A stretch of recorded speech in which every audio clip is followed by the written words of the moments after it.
Welcome to episode 187. Thank you, Dalton, of the Half Point Per Podcast. I'm your host, Evan Riggs, joined as always by my co-host, Dalton Willie.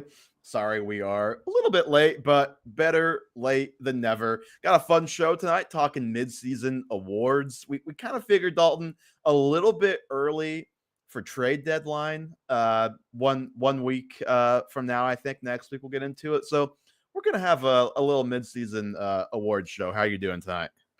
Well, I'm doing great. Just really excited that we're halfway through the football season. It feels like it just started. So I'm already crafting some 2026 NFL season takes just to move on by this season and what the second round of this year did to us mentally and physically. What do you mean the second round? What do you mean? The second round of the draft this year was terrible. Oh, second round of the draft. Like the real life draft or fantasy drafts? Fantasy drafts. Yeah. When I was looking at fantasy LVP, it really was like, oh, almost the whole second round could be. And then, oh, hey, there's Jonathan Taylor. Oh, hey, there's JSN beginning of the third. So if you avoided all the landmines, you're probably going to win your league. but if not, good luck. Yeah, well, I don't know if you've seen this, but the highest scoring team right now in the underdog Best Ball Mania, their two quarterbacks were Joe Burrow and Russell Wilson. And they're still the highest scoring team in underdog Mania right now. They haven't had a quarterback in 5 weeks. So that if that gives you an idea of how scientific and direct this game is that we play. But they have Dalton Schultz and JSN and Jonathan Taylor and Devon Chain. Mm-hmm. Okay.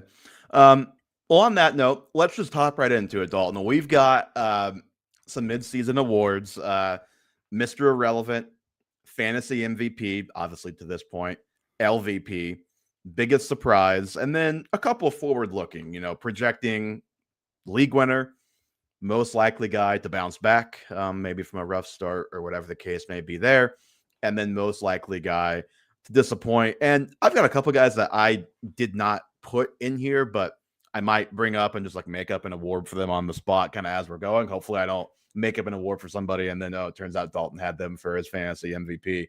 But we'll cross that bridge when we get there. Let's start. We're gonna flip it from the real life NFL draft. Let's start with Mr. Irrelevant, and I'll let you kick this one off because it was your category. I went with Rico Dowdle. It's a player that in 15 round drafts went undrafted. So he fits the category, would have been at the very end of your round or would have been a waiver wire pickup. Despite that, he's posted 2 30-point games, 27-point game. He's been in the double digits since week 5 in all but 1 week. You add that to the fact that he's probably down the stretch an easy starting player going forward. He's kind of edged out Hubbard as the starting back for this Carolina Panthers offense, which seems to only be able to get to do things on the ground. His rush rate efficiency since week 5 is 9th in the NFL. He's 3rd in the NFL in yards since week 5, 4th in touchdowns in the NFL among all offensive players.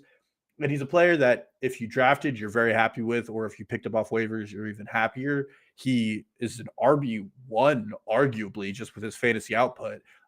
Right now, in season long, he's RB10, despite not getting the starting role since week 5. And I don't really see how that trend changes. He's on a 1-year contract, and there's no concerns for me about the Panthers going down the stretch and playing poorly and not wanting to start him. So just all around, Rico Dowdle, Mr. Irrelevant, has come in and probably saved some people's fantasy seasons and ruined some other people who were taking Hubbard in round 5. Yeah, absolutely. Chuba, my guy for me. That looks like a pretty big swing and a miss, although hopefully round 5, not like, a huge swing. A lot of round 5 guys bust. I have him, Rico, in a different category. Do you want me to just we just go out of order and just I give my Rico Dowdle spiel now, or do you want me to wait until we get to that category? Let's just hear it. Is he a surprise? Yeah, so Rico Dowdle is my biggest surprise. I think you took the Mr. Irrelevant as in like the guy who is the star, like the unheralded star. I took it as this guy sucks, which could take it either way. I think either way is totally fine. Funny how differently we took that one. We'll get to mine in a minute here. Rico Dowdle for me, yeah, biggest surprise. You said it. RB10 since week 5, which, as you said, when Chuba went down, when he really kind of got the backfield. Although even then, Chuba came back for 2 weeks and it was pretty 50-50. So even within that, he's got 2 weeks where it was a pretty even split. 3 weeks where he was the bell cow. Running back 4 points per game, 19.9. Jahmyr Gibbs is a 19.8. Gibbs's game log is hilarious the last month. 2 single-digit games, which, if you remember, Gibbs didn't have a single-digit game for like a year and a half, and he's had 2 in the last month. But then he's had 2 games with 35-plus points. So, I guess you live with it. I'm not sure Dowdle is going to continue quite on that level, but he passes the eye test. He kind of always has, but just even more so this year. Just the vision, the cuts. I mean, everything that I think we've always kind of liked about him as a player is just a lot better this year. And this is kind of like the Cordero Patterson on steroids situation unfolding right now, where not quite as old as Patterson when he did this, but for 4 years, this guy, 3 years was irrelevant. Last year was a good player, like very solid. Now, like, just let me just put into perspective what he's doing just from a raw yardage standpoint right now. And just like efficiency. His 5.3 yards per carry. Last year, he was at 4.6, and that was a career high. He has 5 rushing touchdowns this year. He had 4 his first 4 years, or first 3 years in the league combined, 3 or 4 years. No, 4 years. 4 in his first 4 years combined. And that's, again, last year he was the starter in Dallas for a little while. His rushing totals since he's gotten the job, 206, 183, 79, 54, 130, and 53. And his games below 100 yards, the Panthers have a combined 30 points. So, like, that you can say is more on them than him. And that is probably the biggest Rico Dowdle concern going forward. Is just like, can the offense consistently do enough to where he can keep doing the RB1 sort of thing in fantasy? In his 5 games, if you just take his raw yardage, give him a 17-game rushing pace, he's on pace for almost 2,400 rushing yards and 14 touchdowns. And even if you do a 16-game pace to line up more with historical numbers, 2,256 is his pace. Let me just, like, for people who don't know this off the top of their head, Eric Dickerson holds the NFL record with 2,105 rushing yards. More modern, Adrian Peterson, 2,097 is number 2. Derrick Henry and Saquon both just barely broke 2,000 yards. So, like, I don't think he'll keep this pace up, but just even to be on this pace for a month is insane for a guy who has never been more than a pretty okay running back 2 for fantasy football. Yeah, it's just an insane tear for him. One of the like fantasy success stories, like sometimes at this point in the season, we're talking about surprises like Isaiah Pacheco, who was like a low end RB2 for you that you got off waivers. Mm-hmm. But very rarely does it turn into a top 10 running back performance. Bucky Irving. I mean, this is the Bucky Irving. Yeah, it's the Bucky Irving, the Kyron Williams. This is the guy this year. So then it's gonna be who's this year's Rico Dowdle is gonna be the conversation all summer. Oh, I can't wait. Turns out these things do not look the same every year, and we should stop trying to say who's this year's blank. But neither here nor there. Okay, real quickly for my Mr. Irrelevant, Dalton, then we can jump into fantasy MVPs if you want. Is Caleb Johnson. I mentioned to you beforehand that I had him on the show, and so I'm going with just like the worst of the worst here. This dude, like, doesn't seem possible, was the RB28 in ADP. Like, I had him RB 30, 31, something like that. I didn't have him that much lower. Warren was RB 30. I have Warren RB 26. So, like, and I think you were similar. We both favored Warren slightly, but neither of us would have ever thought that. I mean, this guy has like 5 fantasy points for the season. He's RB 101 cannot get on the field for a team that runs the ball a lot, puts Kenneth Gainwell on the field quite a lot to run the ball. Like Warren's the main guy, the best back by far, but there should have been a role for Caleb Johnson if he was anything at all on this team. And I guess you can't quite call it after 1 year, but I like in Dynasty, I don't know how you could possibly say like, yeah, this is a guy like go buy unless you're like buying him for a 4th round pick. That is the most you can give up for him right now. Because like here's the thing. We talked about this in the offseason. He is a prospect that had a lot of holes kind of in his profile.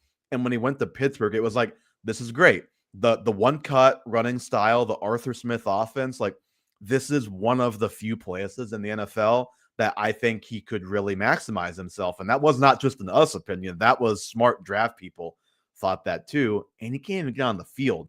And it's shocking. And like, he might just be irrelevant forever in fantasy football. Yeah. I mean, well, you kind of said it when it comes to the prospect profile. We had concerns.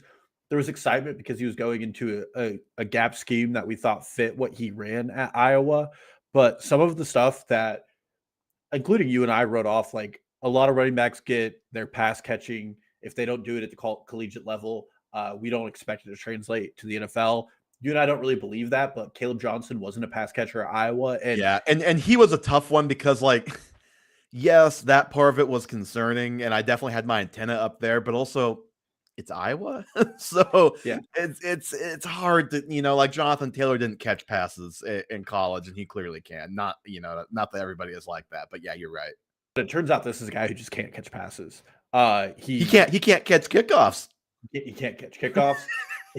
This is a player who came to the NFL level, and the game looks like it has sped up substantially for him. I mean, you talk about Jaylen Warren not playing in a couple of games this season, and Caleb Johnson still being unable to usurp Kenneth Gainwell, who has always been like a scat back, every kind of play a little bit of everything.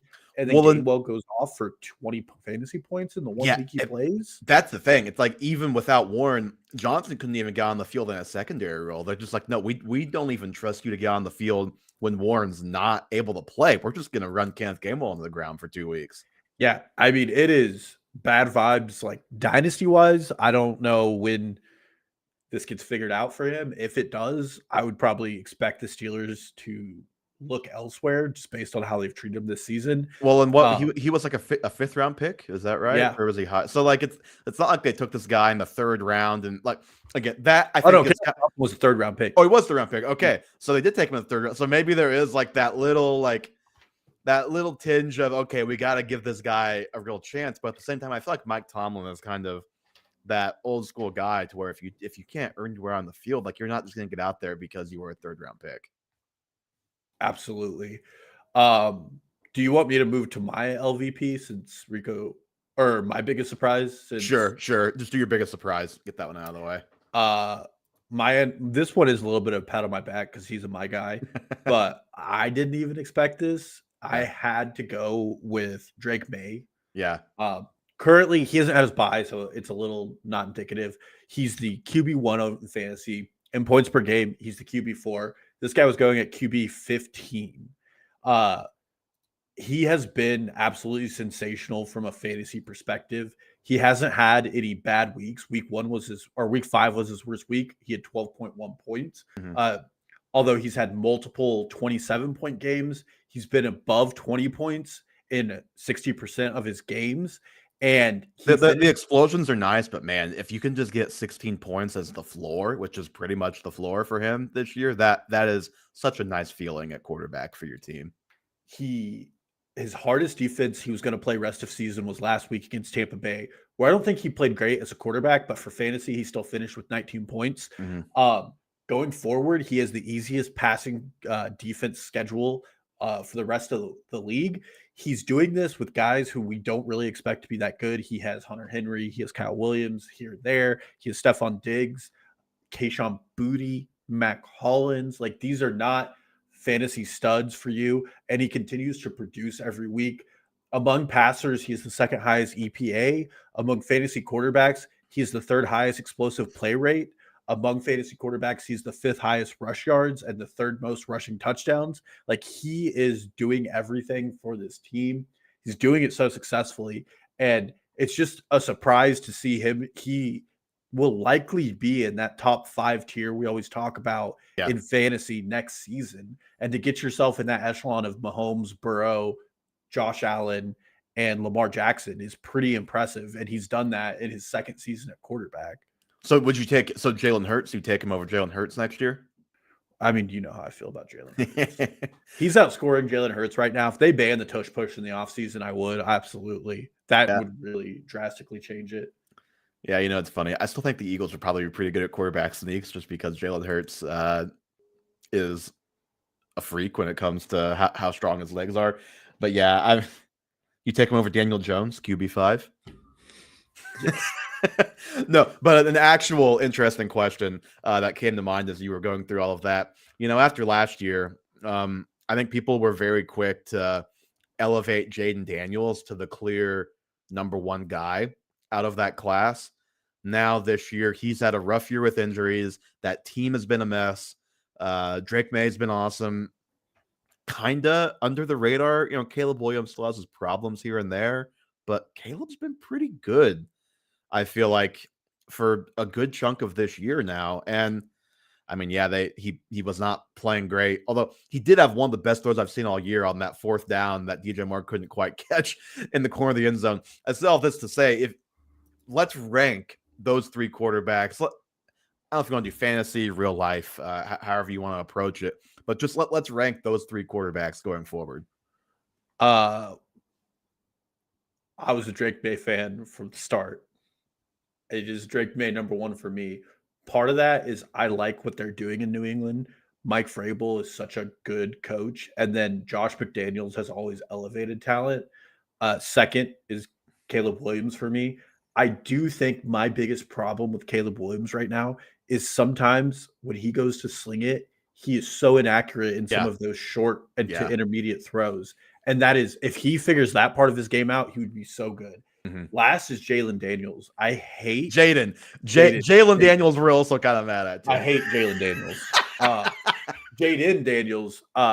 This goes back to what's the good old boy, Cliff Kingsbury. I never had faith in that good coaching. Old boy. I never had faith in that coaching staff, and last year's run just felt like I didn't buy into it. And this year, I think we're starting to see some of it. Jaden Daniels last year made so many plays with his legs where he broke sacks in the backfield, and that offensive line play is not keeping up. Their receiver room has so much turnover, and I'm seeing a very similar situation play out with Drake May where he's being successful with lower weapons. Jaden Daniels is a really good player. I think he is a franchise quarterback. It's hard right now with all of the injuries he's facing, but I don't think he's at the same level of Drake May and Caleb Williams with where they're understanding the game right now. Yeah, so I would have it the same way. I think Drake May has proven enough this year that he's got to be the clear number 1. I think it's pretty close between Caleb and Daniels right now. Again, I'm with you. I think exactly what you said is right. If you look at a lot of the advanced metrics, they'll tell you that the short to intermediate accuracy for Caleb can be fleeting, to say the least. But he has still been much improved this year. And I think one of the most encouraging things for me is he seems to have, whether it is by his own improvement, by playing in a real offense, a mix of both, he seems to have outgrown the hold the ball for 8 seconds and take a sack. I mean, every now and then he might do it, but not often. That has not been the case for him this year, which I was pretty concerned about that after year 1, because sometimes we just see Justin Fields. Some guys just never want to pull the trigger, and Caleb has gotten over that. He's got all the arm talent. Like, I think just pure arm talent, he probably still is the top guy. Like, Drake May has a huge arm, but just like being at like arm plus accuracy, I don't know. Drake May is very accurate too. It's very close between those two. Both those guys are unbelievable arm talents. I think the other thing going in Caleb's way is, like you said it, I don't believe in Cliff Kingsbury. I do believe in Ben Johnson and that ecosystem quite a bit. Like I love Roma Dunze, DJ Moore still going to be there, like pretty solid. Luther Burden, we'll see. Like Colston Loveland, I'm sure you've seen Matt Waldman has been on a real Colston Loveland is the real tight end one still in this rookie class crusade, which maybe, but even if he's not, I like him a lot too. So good situation for Caleb in Chicago. Yeah, absolutely. And I think it does come down to situation for me with all of them. And I think Washington is the most fleeting situation. You have to remember, too, they gave up a third-round pick for Deebo Samuel. They gave up another pick to get Laramie Tunsil. Like, their draft capital is already depleted. Terry McLaurin, who I love as a player, is going into his age 30 season. It's shocking that he's that old. It doesn't feel like it. Shocking how old he is. And I love Bill, but, like, he kind of reminds me of Brian Robinson, where it's a ho-hum player, and this team still has a lot of needs on defense. Like they're going to be a middling team for a long time and going to be asking Jaden Daniels to do so much for them. Well, and the two biggest concerns with him out of college were, number one, okay, this guy only throws vertical. What's going on with that? And then number two, is this guy going to survive in the NFL being as skinny as he is and just like being a madman with some of these hits he takes? And some of that may be catching up to him this year. And as a running quarterback, I do kind of worry about that aspect of things with him too. Yeah, and seeing a gruesome injury like that arm injury on FedEx Field for a Washington quarterback, like I wasn't watching, so I haven't seen the replay. Have not sought out the replay. Do not wish to see the replay. Just like think about when you bend your elbow to move your arm up and then flip it around. Doesn't seem great. Was it his right arm or left arm? No, it was his left arm. Okay, that's good at least. Okay, let's go back to what was number 2 on our initial sheet here. Fantasy MVP. I'll let you kick us off here. Okay, so I originally wrote him down, and I didn't get to fit him anywhere else, so I just want to give my runner-up here. Okay. And just to give him flowers, because you and I really haven't talked about this player all season long, but Jackson Dart. Okay, wow. He didn't win. He's my runner-up. He's just been so impressive, and he also was almost Mr. Irrelevant because he went undrafted because of Russell Wilson. Yeah. But that's a funny thing to say. The guy... Shout out Jameis Winston starting this week. I don't think it's sustainable. I don't think what he's doing is going to last forever. But while it does, hitch your wagon to this and let this guy run you. He had 18. He had 20 points off of rushing touchdown and rushing yards alone before he went out of the game last week. Just insane value. But the fantasy MVP to this point is Jonathan Taylor. I kind of wonder real quick before we move off of Jackson Dart. I kind of wonder if that's part of why Daboll got fired, because we're like, okay, you can't just kill our quarterback every week on top of us being bad. Yeah, you can't take Cam Scatterbo and put him at quarterback, which is what you're trying to do right now. Look what you did to Cam. But it has to go to Jonathan Taylor. Yep, I have him as well. He has 60 more points than the RB2. Mm-hmm. And both him and Christian McCaffrey haven't had a bye yet. Yeah. He has multiple weeks with above 30 points. He has almost a 50-point game. Yeah, I mean, he's the number 1 player in fantasy, including quarterback. That alone right there tells you. I mean, 25.9 points per game. Yeah. Well, then you just game theory it a little bit. We talked about the second round.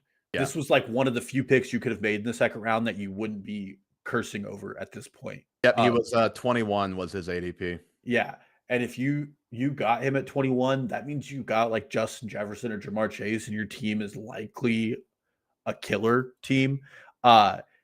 We can jump into all the advanced stats. Like none of it says anything special. Like there's nothing in his statistical profile that says this isn't sustainable.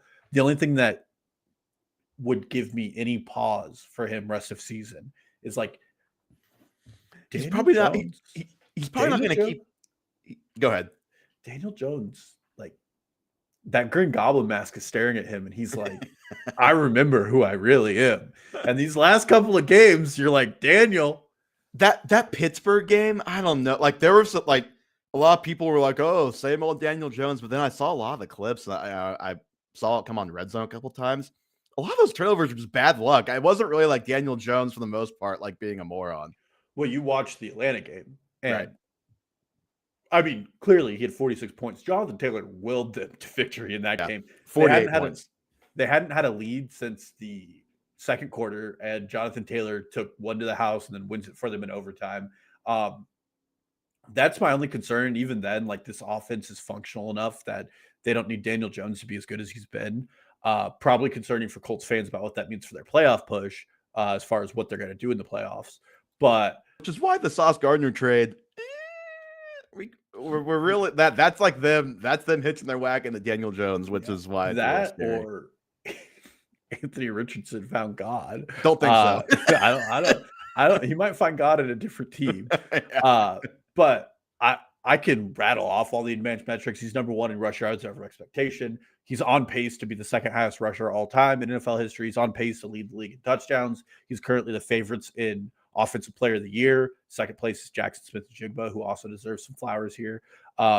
He currently has 8.9 yards after contact when tackled behind the line of scrimmage. He's currently getting 2 yards in front of the line of scrimmage on every rush because the blocking schemed up for him. He had more yards after contact last week with like 205 than Devon Achane, who was the second leading rusher last week at 175. That's just in one game.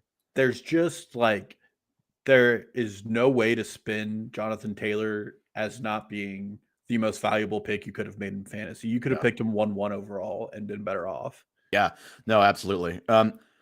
Do you think Daniel Jones is going to knock on Anthony Richardson's door with a little book with KOC, his face on it? Like, hey, man, let me show you. Go to Minnesota, find the light like I did, find salvation. The KOC School of Missionaries. You should talk to my boy Sam. Sam was there for a little while too, and KOC really fixed him. I mean, seriously, you got Sam Darnold, who's leading one of the best teams in the NFL. Daniel Jones, like, I mean, hey, it's either there or you go Shanahan or McVay, like one of those. Yeah, three. We got to make it happen. But yeah, on Jonathan Taylor, if you're just going by pure points, he's outscoring CMC by 44. At running back, the difference between 1 and 2 is 4.5 points per game. That's the same as the difference between 2 to 7. And also, again, the difference between 7 to 12. I'll put it to you this way. If you're starting Jonathan Taylor in one spot, it's basically the same, slightly better than starting Saquon Barkley and J.K. Dobbins in one spot. And just slightly worse by like 0.3 or 4 points than starting Ashton Jeanty and Breece Hall in one spot, if you could do that. Like, that's what you're getting with this guy, which is just absurd. And we talked about the second round. Like, again, he was 21 overall, RB11. Some of the guys ahead of him, Ashton Jeanty, Chase Brown, Brian Thomas Jr., Brock Bowers, Josh Allen, AJ Brown were the next 2 picks. So realistically, either of those guys could have gone ahead of him in your draft. The Colts just became a wagon. And when that happens with these guys who are really good, these are the kind of outcomes we can see, which I think this is just another lesson. Like doesn't always work out this way, doesn't always work out this well. He's had good health, knock on wood, so far this year, which has not always been a thing for him. But if you have guys who are elite players who are kind of their values being depressed by situation, again, sometimes that analysis is correct. But I don't think there's a bigger upside pick you can make in fantasy than those guys, because sometimes this can happen. And like you said, there's just no argument. It's JSN is the only other guy I could think of to even like mention in this, because he's been that good at receiver. But just the difference between being the best run, like even with as big of a mess as receiver is, it is like running back is still worse. It is still harder to find guys at running back.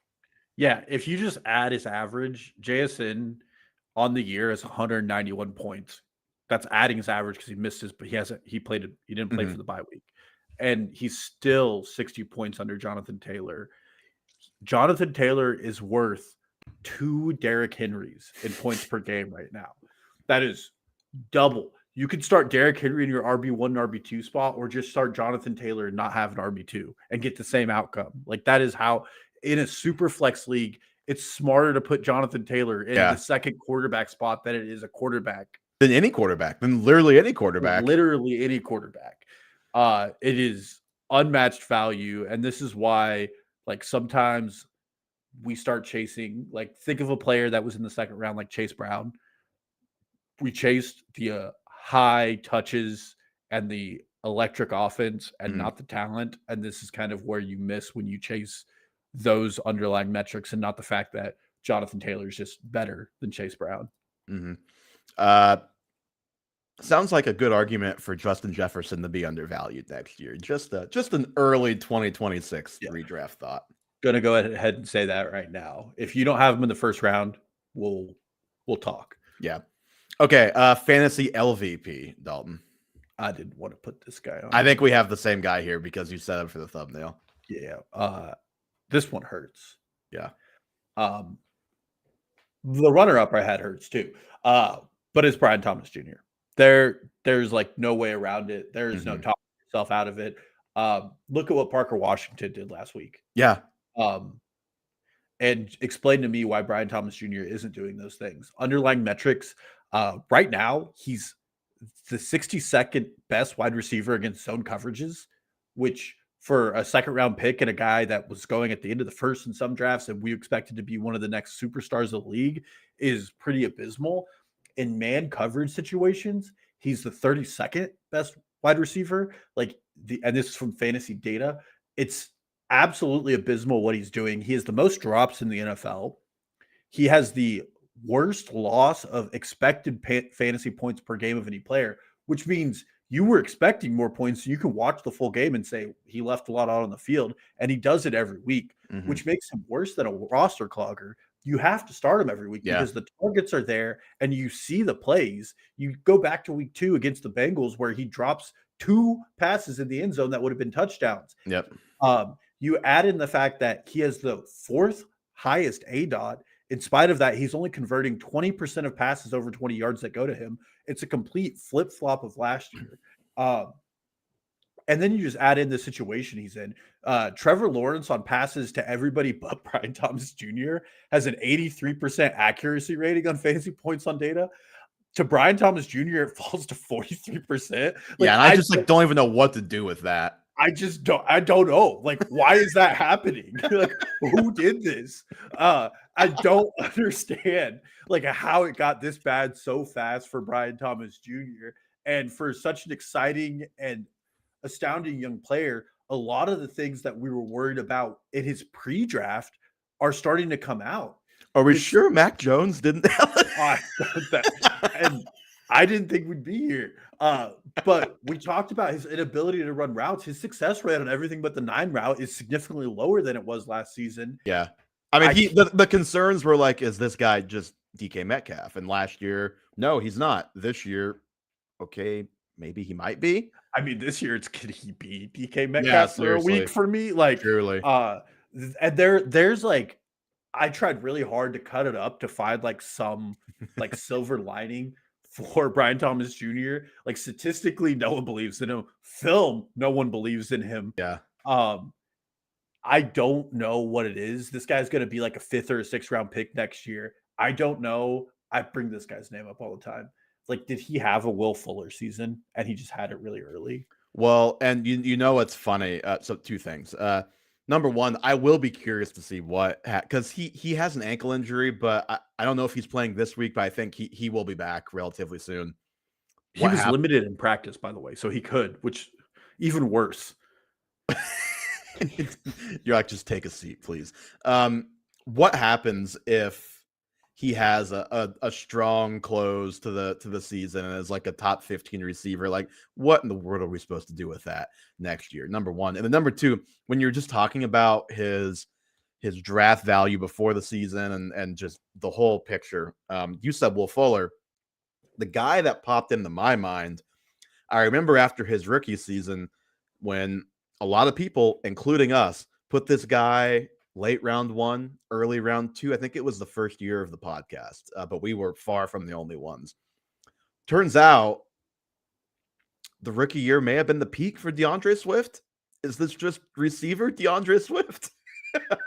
Like the similarities when you kind of think of like, does a lot of things that drive coaches crazy, like has all the raw talent, should be better. I can't get it out of my head now that I thought about that. I mean, that's painful because he very well could be. And like, I'm not there yet, but it's at least in my mind now. Well, this is terrifying from a dynasty perspective. We don't get to see him anymore this year, which sucks. But like Travis Hunter might very well. He was about to take over. Yes. And if that happens, I don't have faith in Trevor Lawrence to keep two fantasy weapons in the top 24 like a Joe Burrow can. I mean, Parker Washington might be close, but I don't know if you could get two. Yeah. You talk about back when the boys are slinging it to Parker Washington. Jacoby Myers back there again next year too. Britton Strange, De'Ami Brown. Those are the boys you really want to draft next year in the top 4 rounds.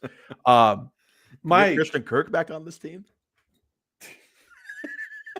My runner-up here, I have the same concerns with. It's AJ Brown. Yeah, he was the other guy I thought about, and I have BTJ here as well, to be clear. Yeah, and I kind of feel like it's the same problem with both of them.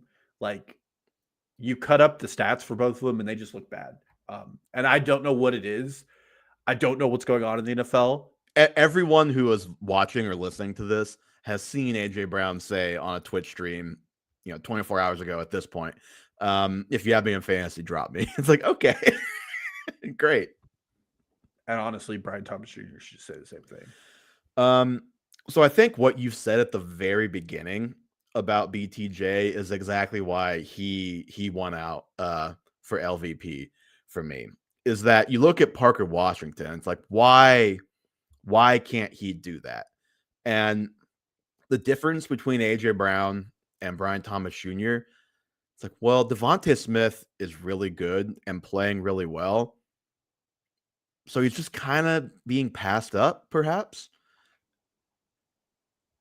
Travis Hunter wasn't doing the, like he had a couple nice moments, but until right before he got hurt, he was not doing that. They needed Brian Thomas Jr. to be a stud. The Eagles have not necessarily needed that out of AJ Brown. So this guy has had you can say whatever you want about Trevor Lawrence on any given week, but this guy has had every opportunity to be the alpha, to be the one on this team, and just has not stepped up and sees that. I mean, he's the wide receiver 42 this season. He's averaging 8.8 points per game. He only has 2 double-digit scoring games, and one of those was 10 points. He only has more than 10 points one time this season. And he's being almost outscored by Parker Washington, who put up a 0 in week 1 because he wasn't really playing yet on offense very much, only averaging 0.9 fewer points per game than Brian Thomas Jr. Parker Washington has more double-digit scoring games this year, by the way. It's 3-2. You think about how bad Ladd McConkey started the season. You look now, just in raw points, I think if Ladd McConkey sat out the rest of the season, it would be really close in total points. It would be really close as to who's going to score more. And think about where we were with Ladd after a month. We weren't like saying drop him, but it was okay. Like if you keep keep starting him, but we keep getting burned. He keeps scoring 4 points. Like what's going on? And he's been great the last month. And Brian Thomas Jr. just has not snapped out of that. Yeah, Trey Tucker has more touchdowns than Brian Thomas Jr. And that's if you include Brian Thomas Jr.'s rushing touchdown, because that puts him at 2. Trey Tucker in a game had 4. Was it an outlier game for Trey Tucker? Absolutely. Yes. But you're telling me through the course of 8 games, Brian Thomas Jr. can't get to 4 touchdowns, and we took him at 112? And it just doesn't get better. He plays Houston. He plays the Chargers. In your playoffs, you have a real tough one because week 15, he plays the Jets, which are a terrible defense. But then week 16, he gets Denver. And if they have Pat Surtain back, I mean, well, maybe you play it because the shadow coverage will go to Parker Washington. Or Jacoby. But it's just abysmal. And for a team that drafted a wide receiver, 2 wide receivers in the first round the last 2 years, Then to go out and trade for Jacoby Myers at the trade deadline tells you a lot about how this coaching staff is feeling about Brian Thomas Jr. Brian Thomas Jr., not their guy. Something to keep in mind with this team going forward. And I mean, we've said a lot. Second round was a landmine, whether he was 112, 2-1, 2-2, whatever. He was wide receiver 8 in average draft position. Puka Nacua was 7. And you have to keep in mind, the Matthew Stafford stuff was all really weird during draft season. So there are probably a lot of drafts where BTJ went ahead of Puka. And if you took BTJ ahead of Puka, that is just a real tough pill to swallow. Drake London next at 9. AJ Brown at 10. Doesn't feel too bad to miss out on that. Ladd McConkey 11. Even T. Higgins at 12 after kind of the tumultuous start. He's a top 20 wide receiver right now. And Joe Burrow could be back for a couple of weeks of the fantasy playoffs. Tyreek Hill, which again, he got hurt, can't control that, but you were totally fine with Tyreek Hill until he got hurt. You don't want a guy to get hurt, but you almost rather just not have to worry about Brian Thomas Jr. anymore. JSN is the next guy, which that again, all-time pain. To have the chance at JSN and or Puka and come up with Brian Thomas Jr. or AJ Brown is just a real tough pivot point in your draft.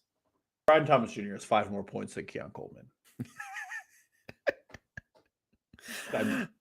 That just sums it up. I think you could take Jonathan Taylor's 2 biggest games of the year, and that is Brian Thomas Jr.'s entire season. You'd be over. That I know JT's been awesome, but that's abysmal. Okay, that is about as hard as we've ever crapped on a player, I feel like, on this show. We did biggest surprise. Let's go to league winner, Dalton. So now we're looking ahead a little bit, giving some preemptive awards. Maybe instead of trophies, these are like plaques. Like these are some "We Believe in You" plaques. I'm doing it. And I'm not giving up hope. Brian Thomas Jr. But I put down Travion Henderson here. And I saw the news today where they said Ramondre was going to get the starting job back. I don't believe it. Travion Henderson, it took the guy below him on the depth chart getting injured in the game, and Terrell Jennings, terrible story. Love the player. Good guy. Stop stealing touches from my boy. It took 3 running backs on this roster getting hurt. And then Travion Henderson has the highest yardage total of any running back in any week for the New England Patriots this season and seals the game away for them on a touchdown. Yeah, he probably could have went down. Probably should have, but probably was trying to prove a point here.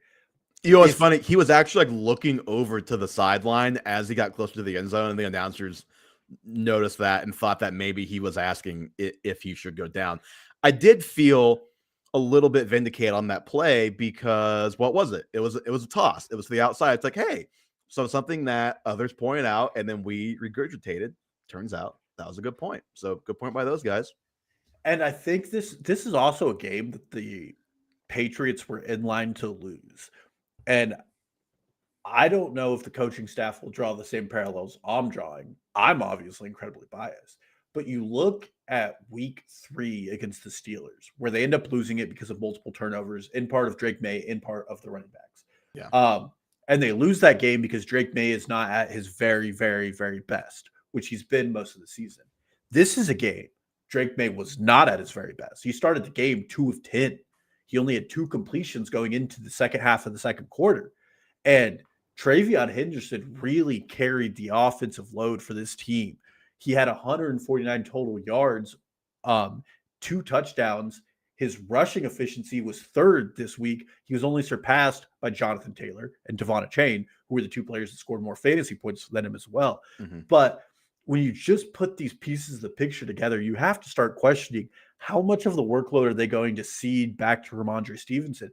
And Travion Henderson isn't a player that I believe has to get a 70-80% workload for him to be fantasy viable. Yeah, but he's just never going to with the between the tackles issues that he probably is always going to have. But again, like you said, could be just fine. But he is a Jahmyr Gibbs light kind of player. he finished this with his highest snap share at 84%, in part because of the injuries. But if you talk about that explosiveness and if he's working in at 50 or 60% of the snaps and they're designing outside zone runs for him, he's a player that likely until the last 2 weeks was back on your waivers because of the Yeah. level of play we were getting out of him. And I just think down the home stretch, with the level of talent this Patriots offense is facing the rest of the season, he could really be a guy to hit at home. And I mean, who knows how bad that turf toe is for Ramondre? Maybe he just doesn't come back for another 6 weeks. I mean, it sounds like he might play this week. So Sounds. but yeah, We could all make sounds, Evan. We've talked that is true. We've talked about Travion a lot on this show, so I'm with you on still believing, and I think we're just still seeing the kind of the push and pull of figuring out the best way to dial things up for him and the best way to kind of blend that into the offense and make sure that they are still able to do the between the tackles stuff. Like there was a play where he got stuffed on the goal line, which that happens to everybody. So it's not just because he's small, but it was like, that's probably why he doesn't get that many of those carries. Yeah, this is a coaching staff that's a little old school and McDaniels and Vrabel, and rookies always take a while. Like I think I said this to you on Sunday, but I was like, look, both the rookies we really liked finally had a good game. Yeah, Kyle Williams goes 1 for 72 and a touchdown or whatever it was. Yeah. So I just think at the end of it, like Travion Henderson is just getting the normal rookie curve where it's kind of logarithmic, and by the end, we'll be like, oh, you're right. The first half of the season he was terrible, but next year he'll be a 3rd-round pick, and you and I will probably be doing the opposite of this and be like, well, guys, hold up. Like Ramondre's not going anywhere. He's not this high of a pick. There's still the ups and downs. But I think we're in for a season of Henderson. Yeah, no, that's a good point about next year for sure. So it's funny. You went with Henderson. I went with the much older version of Travion Henderson, and that is Aaron Jones as a league winner. This last week, he had a 71% snap share, had been pretty 50-50 in all of the games that he and Jordan Mason had played prior to this. And Jordan Mason has not had a good last couple weeks, and part of me kind of wonders if this coaching staff is deciding, okay, we need to kind of tilt some more to Aaron Jones. Now, I could say all of this, and he could pull his hamstring next week, because I think that's exactly what happened last year after we said very similar things, and all of this is just a moot point. But 64% of the design carries for him and 64% of the routes run out of the backfield, those are both numbers that he only hit 2 times last year, and Jordan Mason wasn't even there. So, like, just to show you how different the work share was this week in this backfield. And honestly, I think you could probably still buy him for cheaper than that perception. I'm just not sure that workload is probably caught all the way up to his perception right now.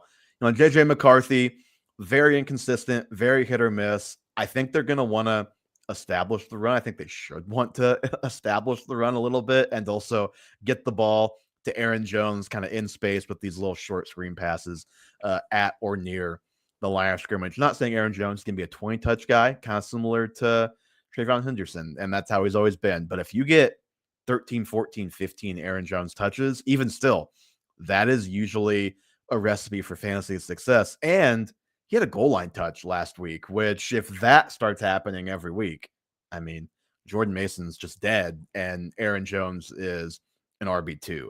And think about this schedule in the fantasy playoffs, Dalton. Cowboys, Giants, who they may have just completely given up, even more so than they probably already have. They have a good defense, but they have the second worst run defense. Yeah, it's exactly right. They don't have a good run defense, and we also just know how it can go for bad teams down the stretch. They may just be wilting by then. And then the Lions, who they just played very recently, and you got to put up points to keep up with the Lions, and you can put up points to keep up with the Lions. And then if you're looking, you need the win the week before the playoffs, they play the Commanders. So the crunch time weeks, he has very, very good matchups. What do you just talk? Is it at Cowboys? I don't know. I don't know where the game is at. I mean, Aaron Jones has like a career 108 yards per game at Cowboys Stadium. He historically owns that team. But I think what's important It is at Dallas. yeah, so he's going to go off for 200 yards. You talk about Jordan Mason and what we expected out of him to start the season, and he's been really just not good for this Vikings team.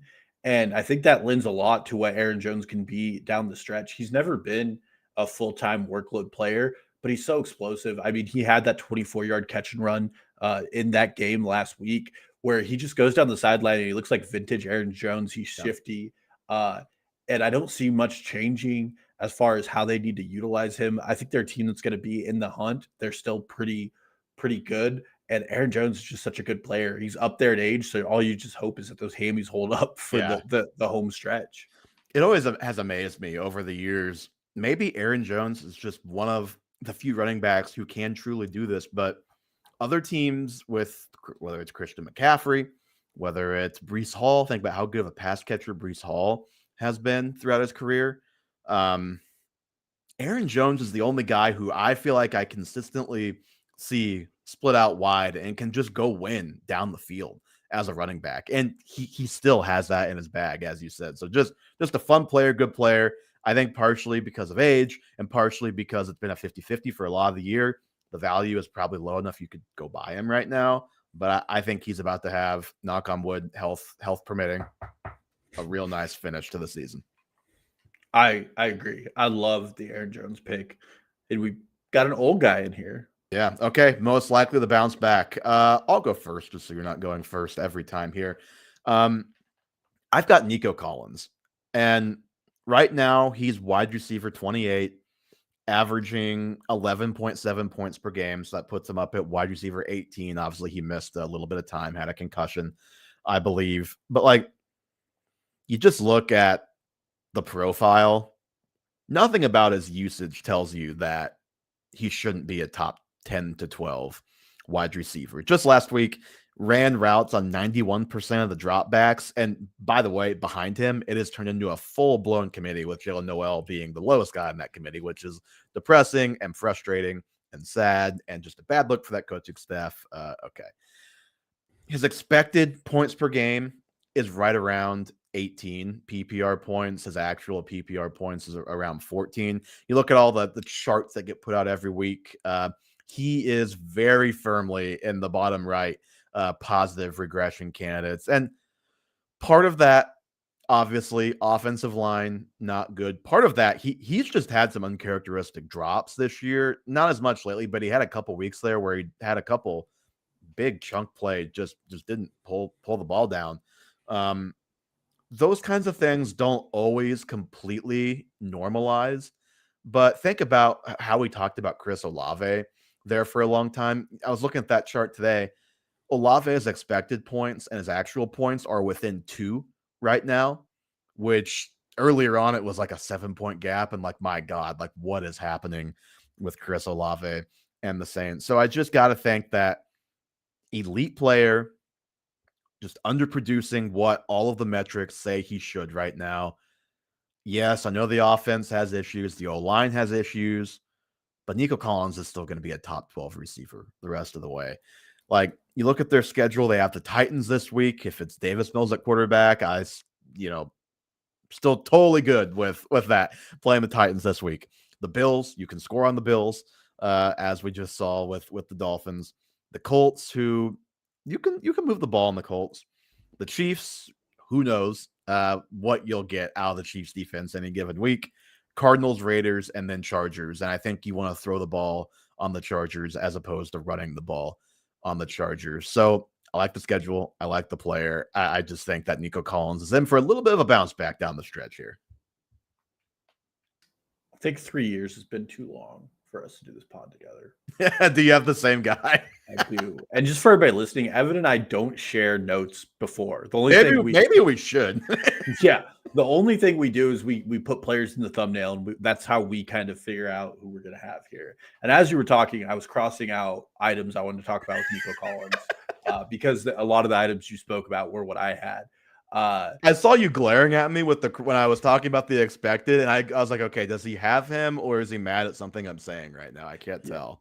So I do have Nico Collins here as my most likely to bounce back. A lot of what you said, like he has one of his best weeks with Davis Mills back at quarterback. Quietly. No one is talking about QB1 last week, Davis Mills. But their schedule really softens up. CJ Stroud likely going to miss this week. It looks like he's still in concussion protocol. Yeah. You talk about Nico Collins on a per week basis. He's 5th in the NFL in targets per game, which that goes right into your point where you're talking about expected fantasy points versus actual fantasy points. There's a pretty big gap there. You also just look at his touchdown numbers, and Nico Collins hasn't had many touchdowns this season. That number is probably just going to go up because of the type of player Nico is. Yeah. At this point last year, Nico Collins was credited with 14 explosive plays, 6 of those resulting in touchdowns. At this point, he's credited with 3, and none of them resulting in touchdowns. There's another regression factor I expect to happen. So all in all, like very undervalued. And if you're at trade deadline and you're looking for wide receiver help, I think this is a player who those teams still probably want to get rid of, and is somebody you can get for a pretty fair value. Right now he's at wide receiver 28. I do think he finishes in that top 12 for the rest of season. Mm-hmm. You have guys like Jalen Waddle, where I don't think it's consistent. Michael Pittman, where I don't think it's consistent. Amiko Buko, where I question how long he can do it. George Pickens, where I just question. All of those are players that talent-wise, I think Nico Collins still has the edge on them. Oh, yeah. Nico is very easily a top 8 talent at the position, in my opinion. Yeah. And so all in all, like so disastrously underrated right now and going to come back for a strong end of season and has a great schedule. And the Texans are going to be looking to make a playoff push and probably rolling out what they can at best at offense. Yeah. Like, did you have a hard time coming up with it? Like, Nico was the obvious one that stood out to me as I was just looking through points per game and just total points leaders. Like, there's not a lot of guys underperforming because again, like if you think Brian Thomas Jr. or AJ Brown, like those guys are guys who are underperforming to such a degree where they're candidates for this list. The other guy who I thought about was CeeDee Lamb, but then I went and looked at his per game numbers and also took out the week he had a 0 when he got hurt right away. I was like, okay, he is still wide receiver 8, 9, something like that in points per game. So yeah, he might be wide receiver 4 the rest of the way, but that's not really what this topic is really supposed to be about. I don't know. I just had a hard time finding somebody else I truly believed in that was going to have a bounce back. Yeah, like both Alvin Kamara and Amarian Hampton were 2 players, or not Alvin Kamara, I'm sorry. Bucky Irving. Mm. And Amarian Hampton were 2 guys I considered, but it's not really a bounce back. Like they're just not playing because they're injured. Yeah. And at wide receiver, it is like pretty abysmal. I played with the idea of Garrett Wilson, and then I went back and watched. Well, now he's hurt. Yeah. Well, and I just watched the Jets game. Yeah. And I was like, yeah, there's no bouncing back there. And then like Brandon Ayuk popped into my mind. And the co-MVP or co-runner-up I had here was Jacoby Myers. But like that bounce back it's not really even about the player, and it's not me saying he's going to be a top 12 player. It's just him not being 50th in points per game. And we just like it's also hard on a new team to fully know what exactly that's going to look like from a fantasy perspective. Just going the other guy who kind of stands out, but I've already talked about him in this way is Zay Flowers. I still think that we're going to see better days ahead for Zay Flowers at receiver, but then other guys. Jordan Addison, I kind of just think he might be like 11 points per game is pretty solid. I kind of think that's the way it's going to be. He's just lower on the total points, which by the way, Jordan Addison was suspended for 3 weeks, has had his bye. Obviously, Thomas has had his bye and missed the game, but he is 1 spot behind Brian Thomas Jr. in the receiver ranks. But yeah, so it was just not easy to find somebody. Okay, how about most likely to disappoint? I'll let you go first, just in case. I don't think we're going to agree on this, but just in case we do have the same person. I just haven't learned my lesson here. Devon Achane is most likely to disappoint, and I refuse to acknowledge otherwise. Let me give you some fun stats independent of Devon Achane. The Dolphins' offensive line is 28th in composite rankings in run block. The Dolphins' offense as a whole, on a per down basis, is the 31st most efficient offense in the NFL. The Dolphins' offense has the 4th most big plays in the NFL. Those are solely credited to a tight end, Darren Waller, and then Jalen Waddle and Devon Achane. That is their entire big plays that has ranked them up to 4th in the NFL, which is plays of 20 plus yards. Devon Achane, when hit behind the line of scrimmage, is 42nd in offensive rush yards above success rate. He does not do anything when he's hit behind the line of scrimmage. He is not hit often behind the line of scrimmage. You just put those factors together, and it does not track for me that this man is going to continue to pace to be the RB3. He has 34 points last week in a game that nobody saw happening, that the Bills were favored by 8.5 points. You have a Dolphins team that is largely listless, in my opinion. And yet somehow Mike McDaniel has coached these guys up to a point where they're doing something with it. I do not believe that this Dolphins offense is going to continue to do enough every week to qualify either Jalen Waddle or Devon Achane as consistent starters. I am questioning whether or not Mike McDaniel will make it to the end of the season with only 3 wins at this point in the year. And finally, they keep saying that they think he's the right guy. That's what the word has been so far. Yeah. Okay. And finally, Tua Tagovailoa, when not targeting Jalen Waddle or Devon Achane, is the 32nd of 32nd. He's worse than Cam Ward on a QBR rating. I personally don't know how that sustains itself and how defenses won't start to look at that and say, hey, this is the time. And maybe last week was a little bit of an outlier because the Bills just played in their Super Bowl and weren't playing a look ahead to the Miami Dolphins. So I largely question whether or not this is consistent and if you could expect Devon Achane to be a top 12 running back. But then you just look at the Dolphins schedule going forward. And it is not the best of schedules. They finished the season out against the New York Giants in week 14, who are the 12th best rush defense. Then they go to Pittsburgh, who are the 3rd best rush defense. And then if you make it, they get Cincinnati, which will be a blow-up week for Devon Achane one more time. And then they get Tampa Bay, who currently ranks 6th in the NFL in rush defense, despite giving up 140 yards to Travion Henderson last week. Yeah. I hear you. And I don't believe he's going to be RB3 from this point forward. But it's just tough for me to forecast too much of a disappointment for a guy who every time you look up, he's getting a bubble screen. And like he just gets so many of these screens and dump downs, and he's a good player too. The second to, I didn't see the last touchdown run, but the second to last touchdown run against the Bills with about 6-7 minutes left, I mean, he made a guy look foolish in the middle of the field. One cut, left him in the dust, and he's very fast, scored a touchdown. Like he can definitely do that. But yeah, you and I have both kind of gone down this road with him where we keep doubting him. He keeps doing it. I said halfway through the year, okay, I just kind of have to accept it. I'm still there, but I agree with you that I don't think it's going to be RB3 the rest of the way. I think rest of the season he's outside the top 15. That's pretty bold. My only concern would just be at what point is his season over?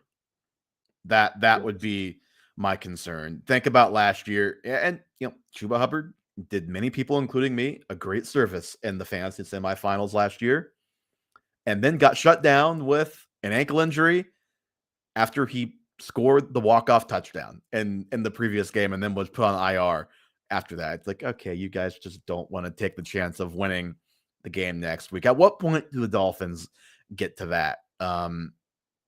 Do they ever get to that? That would be my biggest concern with him, because at this point, no matter what I think about the situation, he just keeps finding a way, whether it's volume, skill, or both. He just does enough to overcome whatever hellhole he's in Miami on a week-to-week basis. And I just don't believe in him. I'll say it. So a guy who You might have some disagreements with me just based on our conversation last week on this show. I've got Cortland Sutton as the most likely to disappoint down the stretch here. The last 3 weeks, Troy Franklin has been the receiver you want on this team. It's been 8.7, 9.5, and 3.9 points per game for Cortland Sutton. Franklin's been at 23.9, not points per game, sorry, just total points. Franklin, 23.9, 6.3, and 12.5. Just look at like target share over the past month, too. It's 27% to 19 in favor of Franklin. Air yards, 47% to 27%. And honestly, this is less of a reflection of Cortland Sutton, the player, because he still looks like the same exact guy to me. He can win deep and intermediate, can make crazy catches, like very good, useful player in the right situation would probably be a very nice low-end wide receiver 2 for your team. I just don't know if he's even going to be a guy you could reliably start down the stretch this year. Since October, the Broncos have scored over 20 points 3 times. Once was against the Eagles. That was 21 points. Think about the crazy fourth quarter it took to get to that point. The second time was against the Giants. Think about the crazy fourth quarter it took to get to that point. And the third time was against the Cowboys, who everybody can score 30 points. Famous last words, the Chiefs will put up 13 on Thanksgiving. But everybody can score 30 points on the Cowboys. And just think about what I said about Cortland Sutton, down the field, deep intermediate guy. Mix that with Bo Nix has an off-target rate of 39% on throws of 10 or more yards this year. That is 32nd in the NFL. Dalton, last time I checked, that is all of the teams in the NFL. Now, there's probably some other quarterbacks who rank behind him, but realistically, there are probably some backups who are ranking ahead of him in that stat. When he has a clean pocket, he's off target on 37% of his throws. That is also 32nd in the NFL. Also, James Palmer, let me try and pull this up here, had a tweet that I just have to read verbatim because it's just so funny. The Bo Nix experience this year. In the fourth quarter, Nix is second in total yards. No one has more game-winning drives, fourth quarter comebacks, touchdowns, first downs, and completions over 10 yards. The first 3 quarters, only Cam Ward has a lower completion percentage than Nix's, which is 59.5. Only Dylan Gabriel has averaged fewer yards per attempt. Think about like some of the things we've seen about Bryce Young's yards per attempt. He's higher than Bo Nix in the first 3 quarters. And only Geno Smith and Justin Herbert, funny enough, Justin Herbert being in there, have more interceptions than Bo Nix. So by all intents and purposes, he has been one of the worst quarterbacks in the NFL if you just look at the first 3 quarters. Now, thankfully for the Broncos, the fourth quarter matters. But when you just consider fantasy and just the week reliability that you want out of a wide receiver 2, and just think about Cortland Sutton's strengths versus the holes in Bo Nix's game that I just talked about, and you have a recipe for a guy that I just don't think you can trust. And I feel bad because I don't think it's Cortland Sutton's fault, but he is in this predicament right now. Yeah, I would largely agree with you because of the state of the Broncos offense. You put up 10 points on the Raiders in a primetime game. Like that's abysmal. And honestly, if they didn't injure Geno Smith, they probably lose that game, which is even crazier to say considering the trajectory Smith has been on this season. You talked about it. Like he's getting eked out by Troy Franklin, and I don't even think it's a skill problem. I truthfully think it's just a Bo Nix problem, and the caliber of play that Bo Nix is putting on the field on a weekly basis. Like he is Mr. Fourth Quarter right now, but it's a lot of heroics in that fourth quarter that have led them to some of these comebacks. And I mean, you hit it with the Giants game and some of these other games, but since September's been over, like I do feel a lot better about the things we said about Bo Nix a season ago. Where we were like, this guy's actually not as good as we think he is. And now it looks as if we could be correct. Would you be surprised Broncos have 8 wins right now. Would you be surprised if they're 8-8 in 6 weeks? I would be.